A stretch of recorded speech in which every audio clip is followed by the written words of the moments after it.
Alliance Assurance, partenaire de l'invité du direct. Alliance Assurance, avançons en toute confiance.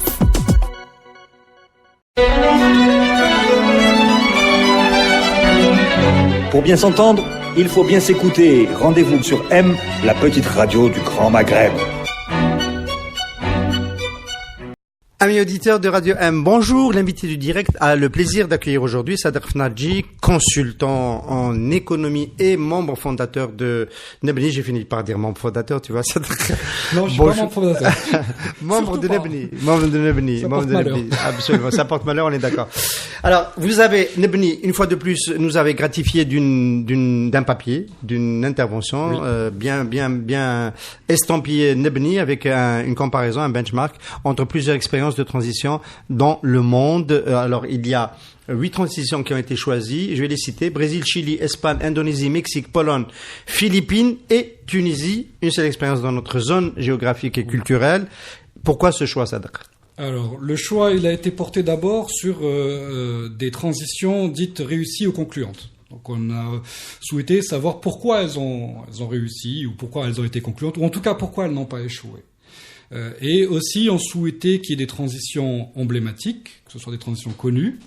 Et on souhaitait aussi qu'on ait des transitions, on a pris des transitions dans différents continents, donc dans les Amériques, avec 3, le Mexique, le Chili, le Brésil. 2 transitions en Europe, la Pologne et l'Espagne, et transitions aussi en Asie, et en Afrique et monde arabe. Alors, ce qu'elles ont de commun, toutes ces transitions, c'est qu'au départ, il y a un régime plutôt autoritaire. Exactement. Un régime autoritaire, voire même dictatorial pour la plupart, voire même totalitaire. Pour moi, Pinochet, c'est totalitaire. Après, la sélection, elle a été affinée parce qu'on s'est dit on aimerait bien avoir des similitudes avec l'Algérie. Je m'explique. Si on a choisi le Chili, c'est non seulement une transition emblématique, mais c'est surtout parce que après en 1990, quand Pinochet donc n'est plus président et que c'est Patricio Aylwin de la Concertación qui devient président, Pinochet décide de rester chef des armées et ça a duré 8 ans. Donc on s'est dit tiens, ça nous rappelle quelque chose, un chef des armées qui reste en pleine transition. Oui. Donc c'est pour ça que le Chili a été retenu. Oui, ouais. Entre autres. Je fais pas de commentaires. Oui. En Espagne, on avait le choix entre l'Espagne et le Portugal, parce que le Portugal c'est aussi un cas emblématique de militaires qui rendent le pouvoir aux civils. Mais on a gardé l'Espagne parce que d'abord Franco est mort suite à une longue agonie. Donc ça nous rappelle aussi quelque chose. Mais aussi l'Espagne a dû gérer pendant la transition la mémoire de la guerre civile, la tragédie de la guerre civile. Donc on s'est dit, tiens, il y a un rapport aussi avec l'Algérie. Et si on continue comme ça, le Mexique, c'est parce que le PRI est resté 70 ans avec la légitimité révolutionnaire comme carburant électoral. Exactement. Et donc on s'est dit, tiens, comment a fait le PRI pour gérer la transition et qu'est devenu le PRI? Donc il y a vraiment un parallèle avec le Front de Libération Nationale, le FLN, qui est évident. Alors, est-ce que dans tous ces cas-là, nous sommes en présence d'un mouvement populaire qui déclenche la transition? Oui, non. Non, on va peut-être les dérouler. Non, parce qu'il y a des, ce sont surtout, oui, en fait, c'est un mélange de convulsions de populaires et une crise économique aiguë, souvent. Donc c'est la conjugaison des deux. Donc je peux répondre oui, mais parce qu'il y a aussi, c'est dans un contexte de crise économique. Alors, je finis juste par oui, bien sûr. Par une autre pays qu'on a choisi, c'est l'Indonésie. 1, parce que c'est un pays musulman, c'est le plus grand pays musulman du monde. Et 2, parce que, en fait, la transition, quand Suharto a démissionné, c'est son vice-président, qui déjà ne voulait pas être vice-président, et qui finalement, constitutionnellement, est devenu, donc, de facto président et a dû gérer la première année de transition sous la pression du parti unique Golkar et de l'Arbe. Donc ça nous a rappelé aussi quelqu'un. Voilà. Oui, et la population n'en voulait pas. La population n'en voulait pas, et il s'agit du président Habibi. Exactement. Pour l'anecdote, dès les premières semaines de son mandat, Habibi a remis en place les libertés individuelles et collectives et a autorisé le droit de manifester, et quasiment le lendemain, il y avait des manifestations monstrueuses contre lui. Oui. Alors, ce que les transitions ont de commun, ce qu'elles n'ont pas nécessairement de commun, ce sont des soulèvements populaires. Par contre, ce qu'elles ont de commun, c'est des situations de crise économique. Oui, tout à fait. Donc, Tout à fait. la transition, en règle générale, c'est parce que le pouvoir n'a pas les moyens de garantir la paix sociale. Exactement, et souvent il perd la légitimité. Si on prend par exemple les pouvoirs sud-américains qui étaient des pouvoirs de droite ou d'extrême droite, ils se prévalaient d'une certaine légitimité par rapport à la gauche, d'être de bons gestionnaires. D'être de bons gestionnaires. Et donc ils ont perdu cette légitimité au Brésil, en Argentine. Vraiment, ça a été des cas emblématiques où ils ont perdu cette légitimité. Oui. Alors, évidemment, quand on fait ce point, on se rend compte qu'il y a une grande diversité de transitions et il y a une typologie, une typologie, hein, c'est comme ça que je le vois dans le papier de Nebni, c'est de qualifier des transitions par catégorie, donc concertées, nées d'un soulèvement, par le haut. Il y en a beaucoup qui ont été, c'est ce qu'on appelle les transitions octroyées. Oui, par le haut, c'est octroyé ou avec des enclaves autoritaires à l'intérieur de la transition qui freinent la transition. Donc ça reste encore par le haut. Oui, tout à fait. En fait, on a retenu 3 types de transition. La transition dite par le haut, donc quasiment tous les pays sud-américains, donc le Chili, le Mexique, le Brésil et l'Indonésie. Après, il y a ce qu'on appelle les transitions pactées ou concertées. C'est-à-dire, ça a été fait en bonne intelligence, pacifiquement et de manière ordonnée. Pacté, c'est le pacte de la Moncada d'ailleurs. Le pacte de la Moncloa. Moncloa, pardon. Et la Moncada, c'est en Algérie. C'est le siège du gouvernement espagnol. Tout à fait. À Madrid. Oui. Et voilà. C'est ça, c'est le pacte. Oui. Exactement. C'est un pacte qui, en fait, permet de redessiner et de repenser le contrat social-économique de la société espagnole pour les années à venir. C'est grâce même à ce pacte que la société espagnole est l'une des plus égalitaires et des plus paritaires dans le monde, c'est-à-dire autant que les pays scandinaves. Oui, on a tendance à l'oublier, effectivement. Oui. Alors, des transitions, donc concertées ou pactées, c'est l'Espagne et la Pologne, donc entre le syndicat Solidarnosc et le Parti communiste. À ce stade, l'Algérie peut encore se positionner dans les 3 cas. Elle peut aller plus. Oui, tout à fait. Et le soulèvement, il est là, ça c'est sûr. Mais on peut aller encore vers le pacté. Oui. Et on peut retomber dans une transition par le haut. C'est plus tellement le cas. On peut retomber dans une transition par le haut, sachant qu'on l'a connue. Donc entre 89. Moi, je considère que la transition a fini juste après la démission de Habrouch et juste après la grève générale, en fait. Juste après pas après l'arrêt du processus électoral. Oui, pas après l'arrêt du processus électoral. C'est-à-dire que les forces conservatrices et autoritaires du FL et de l'armée ont repris le dessus après. Donc, mais bon, après ça se discute. Mais c'était entre 89 donc et 91 ou 92 selon les gens. C'était clairement une transition par le haut, octroyée. C'est eux qui donnaient le tempo. Alors, vous avez voyagé dans toutes ces expériences-là pour faire ce papier. Oui. Voilà. Enfin, voyager intellectuellement. Oui, aujourd'hui. Et c'est édifiant parce que ça reste édifiant parce qu'il y a des expériences qui remontent à longtemps. Oui. Mais les mécanismes sont quand même les mêmes. Oui, c'est-à-dire qu'on a identifié 4 défis et 9 enseignements. Alors, on va commencer par les défis. Ce sont les défis qui se présentent devant les acteurs du processus de transition. Est-ce qu'on prépare une transition? C'est le premier défi. Oui, ça se prépare. C'est-à-dire que ça se prépare du côté de ce qu'on appelle les forces du changement.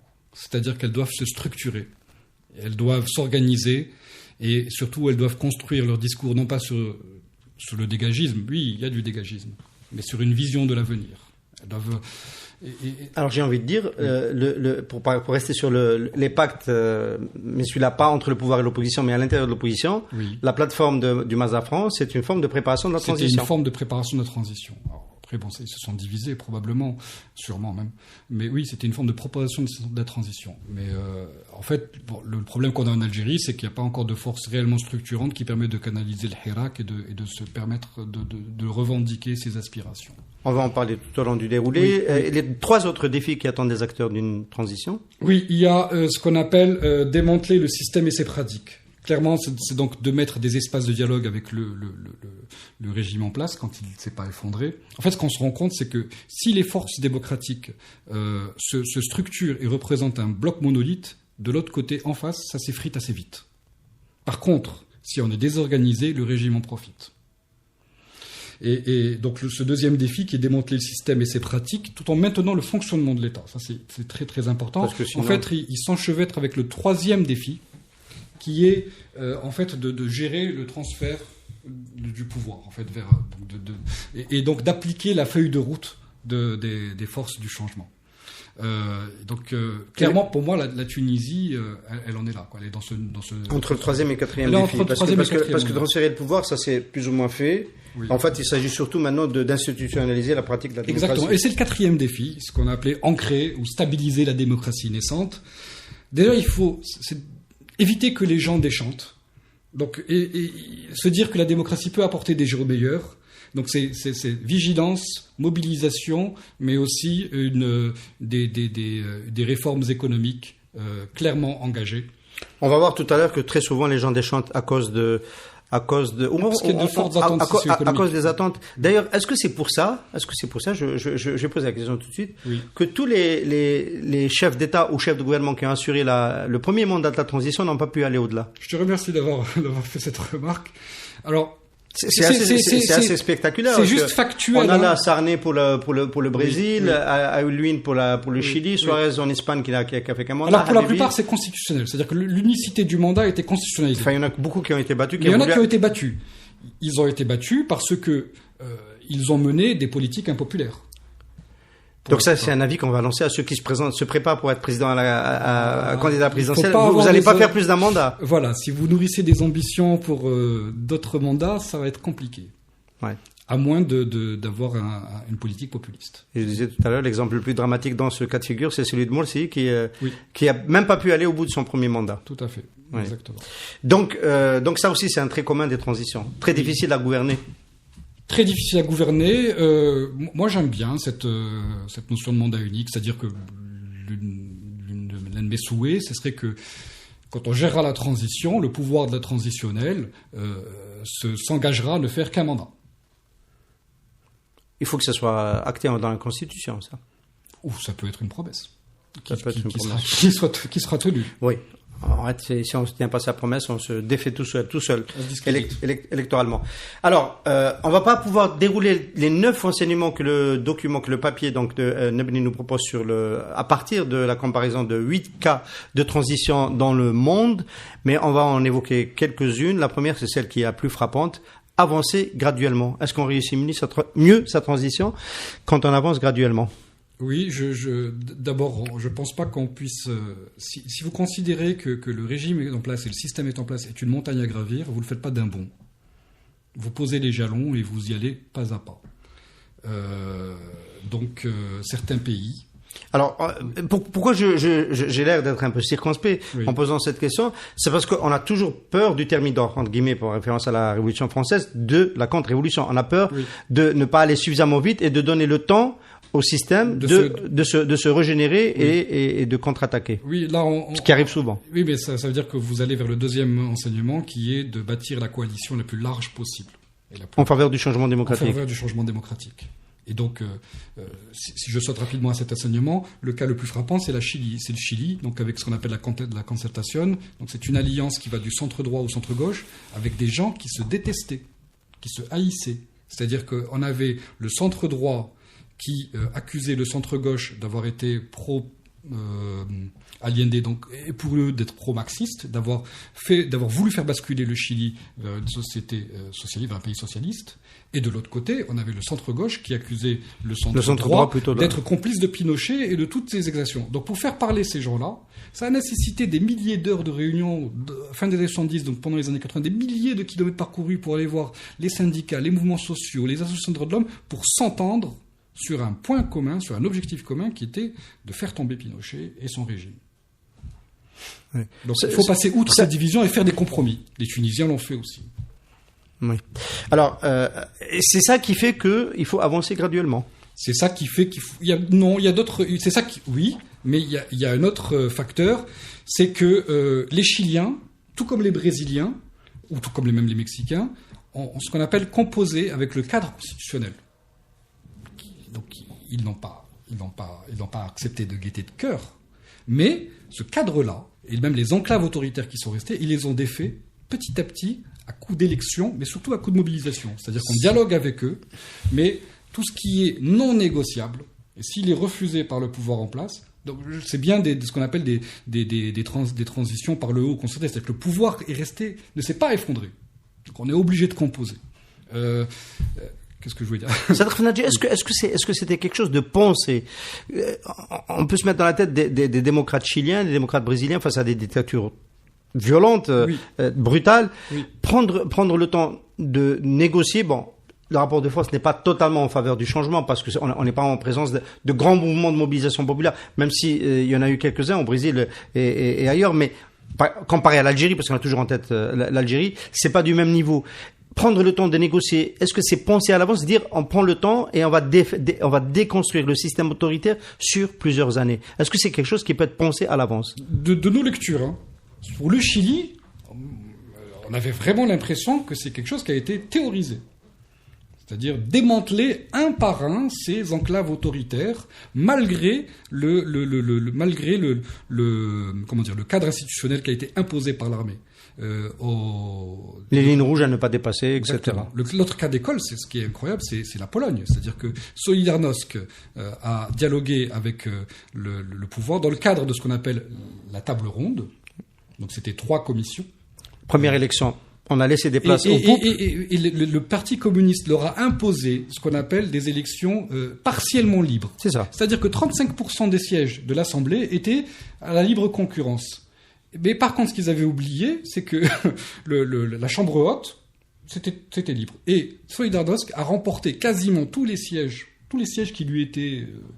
qui étaient open, qui étaient en concurrence, oui. Et quasiment tous les sièges de la Chambre haute. Et là, le Parti communiste n'a pas eu d'autre choix que de laisser Solidarnosc composer son gouvernement. Et ça a été le gouvernement de Tadeusz Mazowiecki. Oui, absolument. Donc, il y a un intérêt donc, dans les leçons, la leçon numéro 3, oui. C'est quand même encourager, la numéro 3, c'est engager le dialogue avec le pouvoir en place quand il ne s'est pas effondré. Quand il ne s'est pas effondré, quand il offre aussi des signes forts d'ouverture. Ça, c'est un bémol important. Des signes forts et de dialogue. Le premier signe, c'est les libertés collectives et individuelles. Le deuxième signe, pour moi, c'est la liberté de manifester. Si je parle de l'Algérie, ça serait la libération des prisonniers d'opinion publique, enfin des idées d'opinion. C'est ça, c'est qu'il faut que le pouvoir donne des signes.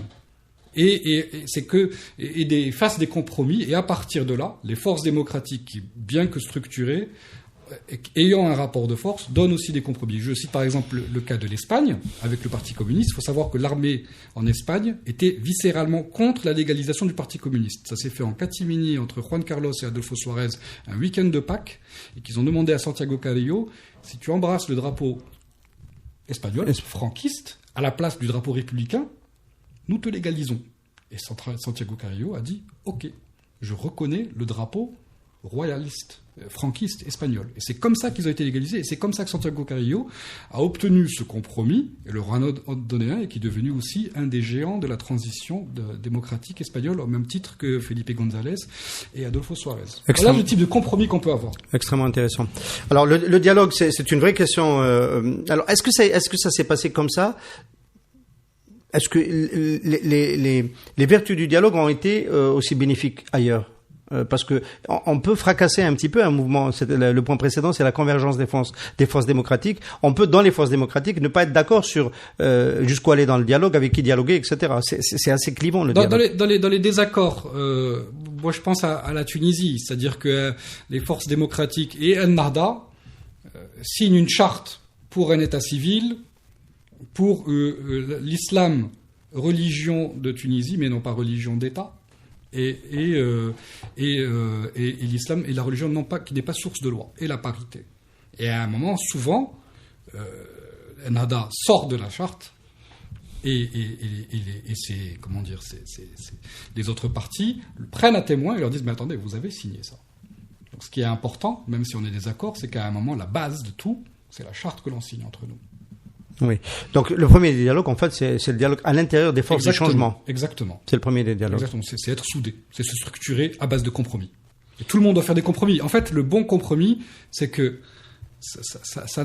comment dire, il y a une expression, c'est que ça arrange tout le monde, mais ça plaît à personne. Ça, par contre, c'est un bon compromis.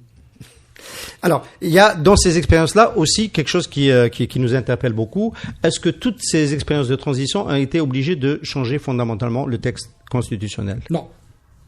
Et ça a été une de nos surprises. c'est que sur les 8 pays, 3 ne l'ont pas changé.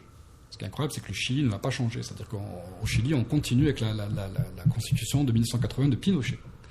Enfin, on a continué pendant longtemps avec celle-là. Oui, sauf qu'on l'a amendée pour garantir les principes démocratiques et les libertés individuelles quand même. Donc on lui donne un caractère démocratique et de liberté. Au Mexique, elle date encore de 1917, c'est-à-dire de la Révolution. Pareil, on l'a amendée. Et en Indonésie, elle date de 1945. Mais par contre, ce sont les 3 transitions par le haut. Oui. Donc toutes les autres transitions concertées et soulèvements, on a réécrit la Constitution. On a écrit une nouvelle Constitution qui est adaptée à la nouvelle situation politique. Et le dernier cas de transition par le haut où ils ont réécrit la Constitution, c'est le Brésil, qui l'a fait quand même 13 ans plus tard. Et ça a duré 2 ans. Pour rédiger. Oui. C'était pas une assemblée constituante, bien sûr. C'était à base c'était des commissions et c'était délégué au Parlement. Voilà, on a délégué au Parlement l'écriture de la nouvelle constitution et on avait des commissions, un peu comme le cas portugais, sauf qu'à l'intérieur de ces commissions, il y avait toujours un représentant de l'armée. Bien. En fait, on se rend compte que de ces transitions-là, l'un des paramètres, on a beaucoup parlé du mouvement populaire, de sa mobilisation, sa capacité à garder le souffle long pour relancer la pression quand le démantèlement des enclaves d'autorité ne se fait pas à la bonne allure. C'est mobilisation le jour et casserole la nuit. Et casserole la nuit, le modèle chilien. Mais on ne dit pas assez combien est importante la volonté de changement et l'acceptation du changement à l'intérieur du pouvoir. Et ça, c'est un paramètre tout aussi important. C'est souvent le cas c'est-à-dire c'est des réformateurs. C'est souvent des réformateurs qui prennent le pas sur la garde conservatrice, que ce soit en Pologne avec des figures comme Gwaniewski, qui lui après a créé le Parti social-démocrate sous les décombres. Ancien militant du PUP, du Parti social. Ancien ministre de la jeunesse. Exactement. Qui a créé le Parti social-démocrate, qui est devenu président en 1995. Adolfo Suarez, pour moi, c'est le cas le plus emblématique d'un réformateur apparatchik du mauvais bientôt franquiste. Oui. Alors après au Mexique, c'est Zedillo, qui était donc membre du PRI, ancien ministre de l'Éducation, puis devenu président, et qui lui donc octroie les réformes et gère la transition, et Habibi. Oui. On peut pas évoquer le cas de l'URSS ici, mais Gorbatchev ferait partie de cette tendance réformatrice à l'intérieur du système. Tout à fait. Pour aller vers une transition. Alors, il y a un noyau important dans cette transition-là, c'est quid de l'économie. Les transitions que vous avez étudiées à Nebni, ce sont en règle générale des transitions qui n'ont pas mis de côté, entre parenthèses, la gestion économique. Oui, c'est-à-dire que franchement, l'exception notable, c'est la Tunisie et les Philippines. Qui n'ont pas pu engager de grandes réformes. Oui, et bon, le hasard veut que ce sont deux transitions nées de soulèvement, par le bas. Oui. Et donc on peut pas faire de mesures contre-populaires. J'en ferai pas déjà une recommandation. Non. En fait, dans les autres pays, on a rendu cet enjeu aussi prioritaire que l'enjeu de l'état de droit et des principes démocratiques. La remarque qu'on s'est faite aussi, c'est que dans la plupart des pays, les réformes économiques se sont conjuguées par un triptyque qui est l'ouverture économique, la justice sociale, et surtout la discipline budgétaire. Vous prenez par exemple des révolutions qui amènent des transitions démocratiques qui amènent la discipline budgétaire, c'est pas évident. C'est pas évident. Ça a été le cas du Chili, ça a été le cas de la Pologne. Au Mexique, alors on a fait d'abord le programme Progresa pour lutter contre la pauvreté, mais après il y a eu aussi le programme. Il y a eu aussi donc on a conjugué ouverture économique, c'est-à-dire qu'on a on a réduit l'intervention de l'État au Mexique, mais en parallèle on avait ce programme Progresa de lutte contre l'extrême pauvreté. Et c'est au Mexique par exemple qu'on a établi les transferts monétaires pour les plus pauvres. Donc ça nous a rappelé le cas de la refonte des subventions pour l'Algérie qu'on préconise. Exactement. Et pourquoi réduire l'intervention de l'État au Mexique ? Parce que c'était une source de corruption dans ce pays. Au Brésil, Cardoso a mené une politique que certains disent qu'elle est ultra-libérale, mais en fait, Lula, quand Lula donc, a succédé à Cardoso, il a juste rééquilibré vers plus de justice sociale. Mais le Brésil est resté un pays ouvert et libéral, c'est-à-dire que jamais on a autant exporté au Brésil que sous Lula, jamais les groupes brésiliens, les groupes privés brésiliens n'ont été aussi puissants et aussi mondialisés que sous Lula. Donc on est resté quand même sur ce triptyque, on le rééquilibre. En règle générale, les transitions font émerger un capitalisme plus moderne et plus ouvert vers le monde. Oui, et plus équitable. Vous prenez le cas du Chili, on a appelé ça la croissance dans l'équité. La Concertation donc a mis des réformes et donc sous un programme qui s'appelle la croissance dans l'équité. Et donc ils ont poursuivi un peu cette politique libérale de Pinochet, mais ils ont bien rééquilibré, c'est-à-dire qu'ils ont augmenté les salaires, ils ont négocié avec les syndicats, ils ont donné beaucoup plus de droits aux travailleurs et ils ont investi massivement dans l'éducation et la santé. Oui. L'Algérie risque de ne pas prendre ce chemin. On a le sentiment quand même de ce qui sort du mouvement populaire, c'est déjà combattre la corruption, mais on n'a pas senti. Pardon. Oui. En fait, de toutes les feuilles de route qu'on a lues, l'économie est le parent pauvre.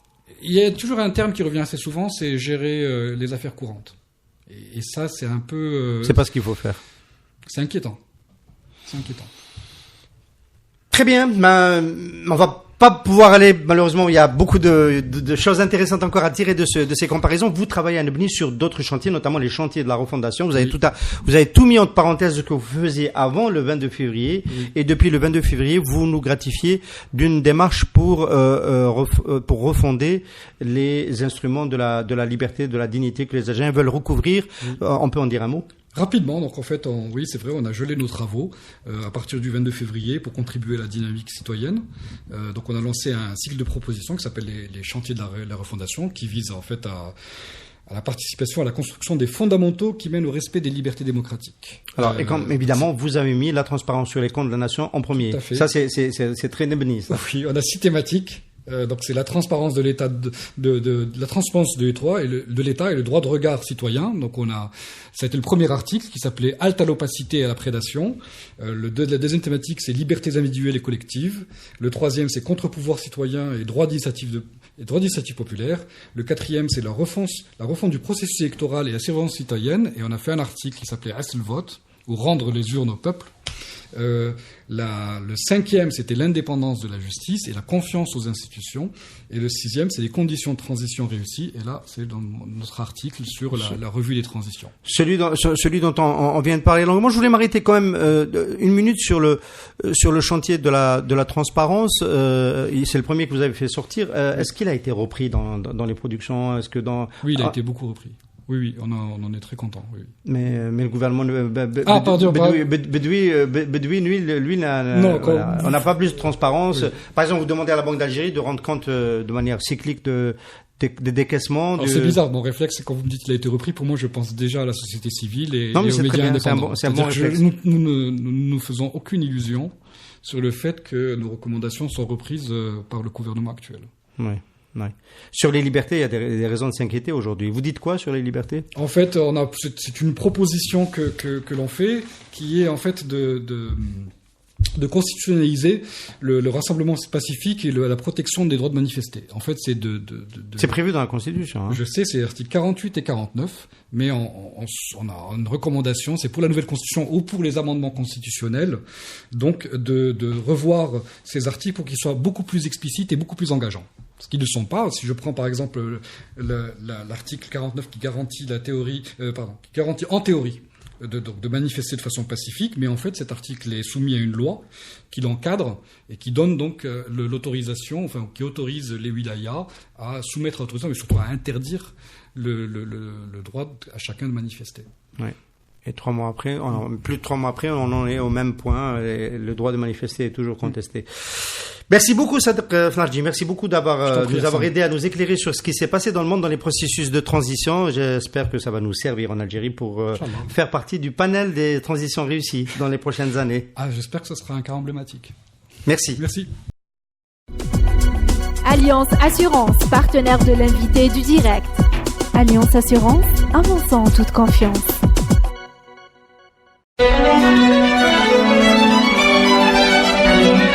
Pour bien s'entendre, il faut bien s'écouter. Rendez-vous sur M, la petite radio du Grand Maghreb.